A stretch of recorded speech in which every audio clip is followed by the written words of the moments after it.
I'm the wife of the oldest son, but that doesn't mean I want to get close to you, Nicole. I want to keep my distance." These were the words of my brother's wife when they had just gotten married. The three of us, my mother, my sister-in-law, and I, were having tea together. While I understand the importance of maintaining distance, I was shocked by her boldness in saying that to us so directly. The reason we were having tea was that my mother wanted to get along better with Amanda, but it seemed like Amanda didn't realize this, and I felt disappointed by her reaction. When we got home, I reflected on what happened. My mother smiled, but it was a lonely smile. She said Amanda was probably still feeling tense. "My name is Nicole. I'm 33 years old and work in an office. I've been living with my mother in our family home since my father passed away from illness 10 years ago. Both of my brothers have their own families, but I have no plans to marry yet. It's not that I don't want to, but I enjoy my job and am happy with my current life." One evening, my phone rang. It was my sister-in-law, Amanda, calling. She had just given birth to her first child. It was unusual for her to call me, so I was curious. When I answered, she said, "It's been a while, Nicole. I just had the baby, but you haven't contacted me." Normally, I would expect my sister-in-law to thank me for congratulating her on the baby, but instead, she started the conversation in such a blunt way. She is the same age as me and has been married to my brother for 7 years. He adores her, but I've never liked her. She often makes sarcastic comments and talks in a nagging way, though she doesn't act like this with my brother. "Hello, Amanda. It's been a while. I should have reached out sooner. Sorry about that. And congratulations on the baby," I said. I had been busy with work and thought she would be busy too after giving birth, so I hadn't contacted her, but now I realized I was wrong. I decided not to mention that I had once apologized to her before, and she responded rudely, saying, "Are you trying to brag about how busy you are? I only work part-time, so you don't need to show off." Of course, I wasn't trying to brag. I was just apologizing sincerely. She just snorted. "Well, whatever," she said. "You should come visit the baby soon. She's a cute little girl." I could tell that Amanda's real intention was for me to give a nice baby shower gift. I felt disheartened by her words. Although the baby is my adorable niece and her birth is something to celebrate, I couldn't help but wonder why Amanda had to make such unnecessary comments. I just wished she would let me congratulate her when I was ready and with genuine feelings. "Alright, I'll come visit with my mom on a day that works for you," I said. "Oh, please don't bring your mom. I'm not good with her. I already introduced her to the baby when we left the hospital, and we even got congratulatory money from her," Amanda replied. I was irritated by her words. It felt like she was saying the only reason to meet my mom was to give a gift, and the way she talked about my mom, her mother-in-law, was hurtful. "Okay, I understand," I said. "Please let me know a convenient day. And sorry, but I need to go now. I'm taking my dinner break." Amanda's rude comments weren't anything new, but I didn't want to feel more uncomfortable, so I just replied casually and ended the call. I felt uneasy about everything. When I came downstairs, my mom, who was preparing dinner, saw my scowl and tilted her head. I thanked her for the meal and told her about the conversation with Amanda. I was upset and needed to vent. "Well, that's too bad, but there will be plenty of chances to see the baby," my mom said calmly, as if she wasn't bothered by Amanda's words. "It's been a long time since she married your brother, and her attitude is just too much," I said. "Your anger on my behalf makes me happy. By the way, I couldn't give it to you the other day because I wasn't ready, but could you take this with you as well?" my mom added, still wanting to give an extra gift, despite hearing my complaints. I smiled bitterly at the wrapped present. "Mom, you're really too kind." "Alright, I'll make sure to take it. It's for the baby, after all," I said. My mom nodded with a smile. There's a lot to think about when it comes to my sister-in-law, but it's for my adorable niece. I decided to think of it that way. On the day I went to Amanda's house, I ran into my younger brother's wife, Emily, on the way. Like me, Emily was also invited to Amanda's house. Emily married my brother 4 years ago, quickly became pregnant, and had a baby. Now, she's expecting her second child. It might sound rude to compare, but unlike Amanda, Emily is cheerful, honest, and gets along well with both my mom and me. When we arrived at Amanda's house, she greeted us in a surprisingly good mood. She led us into the living room, where the baby was sleeping in a crib. The sight of the innocent, sleeping baby made me feel calm and happy. We laughed quietly, not wanting to wake the baby, and sat down on the sofa. After Emily gave her gift, I handed over mine. I brought some blankets, toys, and a baby outfit that my mom made, I said. Amanda unwrapped the clothes my mother had made, and after looking at them, she sighed heavily. Handmade? That's worse than trash, she said. Why does she give us such a cheap gift? The other things aren't great either. I'm so disappointed. She carelessly threw the handmade clothes on the floor. My other sister-in-law quickly picked them up.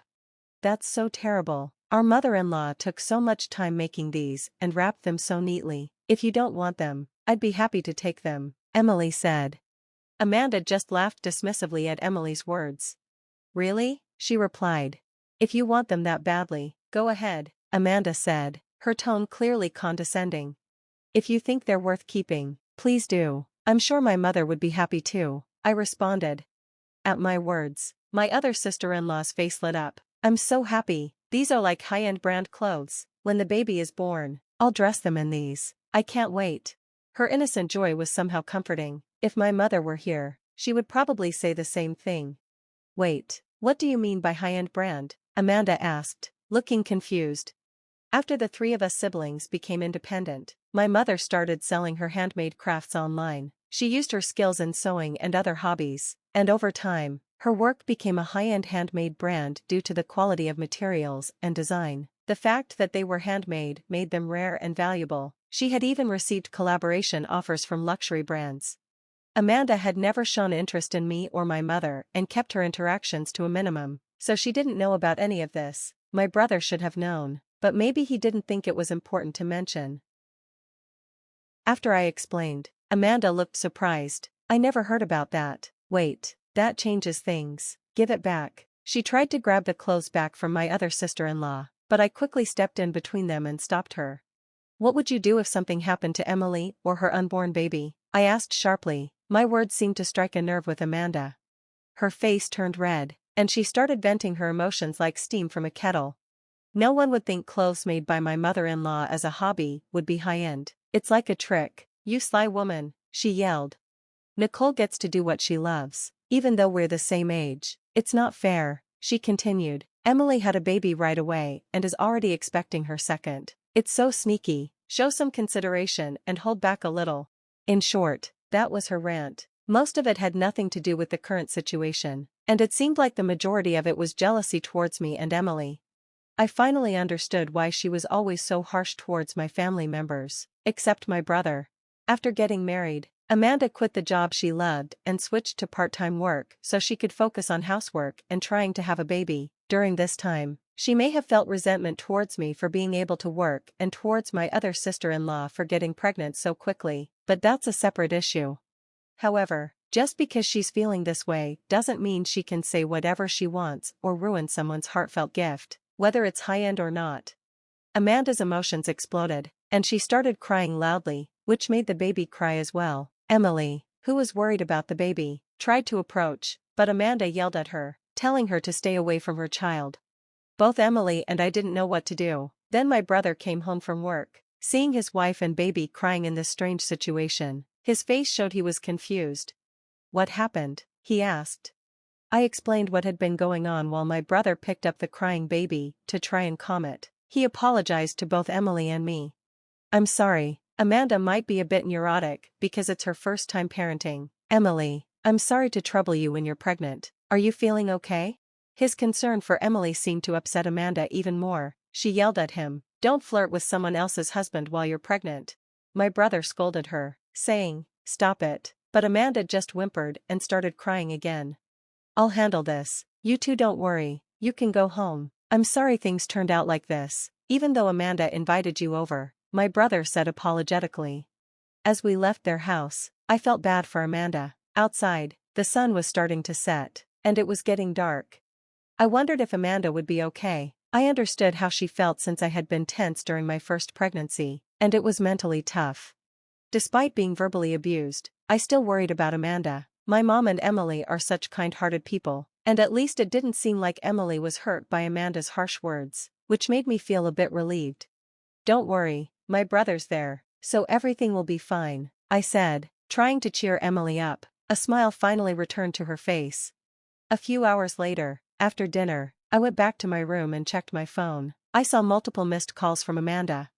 Yikes, I thought. I had a bad feeling about it. Hesitating for a moment, my phone vibrated again, and her name appeared on the screen. I wanted to turn off my phone, but knowing I had to deal with it, I answered the call. "Why didn't you answer sooner?" Amanda said, sounding clearly irritated. "I was having dinner," I replied. "What is my brother doing?" she asked. "He's in the bath now." I could tell she expected my brother to stop me from answering her calls. I could understand why she'd think that. My brother takes long baths, so Amanda probably wanted to complain about something while he wasn't around. Even though I had an idea of what was going on, I asked her, "So, what can I do for you?" "Send another set of baby clothes," she said. I couldn't help but blurt out, "What? Are homemade clothes worse than trash?" "Stop nagging," she replied. "It's a high-end brand, right? I want to brag about it on SMS. Ask your mother to make another one." I sighed, tired of her ridiculous request. It was even more absurd than usual. I wasn't expecting her to apologize, but this was too much. As I struggled to find the right words, she became even more aggressive. "What's with the sigh? Emily says she's already gotten hers, and everyone else has theirs too." From her words, I could tell she had called my other sister-in-law before me. She probably claimed the clothes as her own and tried to take them, not realizing how ridiculous she sounded. I couldn't help but burst out laughing. "Laughter, shame on you, Amanda, throwing my mother's heartfelt gift on the floor, calling it worse than trash, and then changing your attitude when you find out it's a high-end brand. Aren't you embarrassed as an adult? If you really want it, apologize to my mother and ask her yourself." I had never been harsh with Amanda before. I always tried to be considerate of my mother and brother, but I had reached my limit. My mother knew the whole story about giving the baby clothes to Emily, and I didn't like that Amanda thought she could just ask for them. She should bow her head and ask for it herself once in a while. "So, you're saying all those mean things because it's about my child?" she asked, her voice shaking.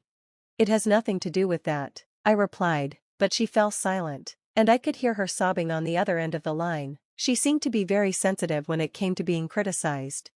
"Everyone is so cold. I finally gave birth to a baby, and nobody's pampering me. I'm blocked by Emily, ridiculed by you, and my husband won't even take my side. In the end, only David is on my side."